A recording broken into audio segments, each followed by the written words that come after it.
बेटा मोदी, तू रियाज कैले बाड़ा ना अच्छा तरीका से। हम तोहरा ऊपर बहुत भरोसा करके लाइल बानी तोहरा के। कहूँ हमरा के लात जूता न खवा दईहा तालियन के जगह। और हाँ, ई जितना जनता बैठल बाड़ी सब भजन सुने आइल बाड़ी, राम भजन। कहूँ भोजपुरी और फिल्मी ना गा दईहा कि तालियन की जगह जूता पड़े लागे, चप्पल पड़े लागे, समझला कि ना? अरे ए गुरुजी, तू चिंता ना करिहा।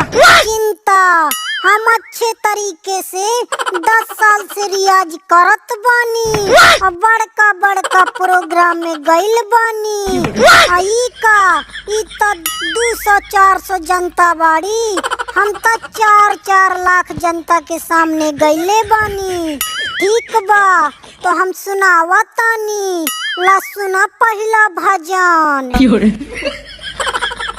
हमें तू लूट लिया, हमें तू लूट लिया मिलके हुस्न बालों ने, गोरी गोरी गालों ने, काले काले बालों ने, हमें तू लूट लिया।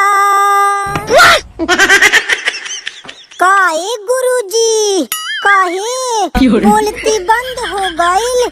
सुनैले बानी ना, दुनिया का नंबर 1 आज के युवाओं का फेवरेट भजन। और सुनाई का?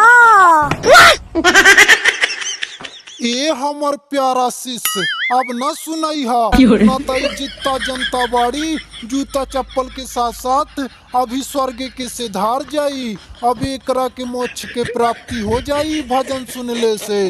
अब एक भी स्वर न करिहा, एकदम चुप पे रहिहा।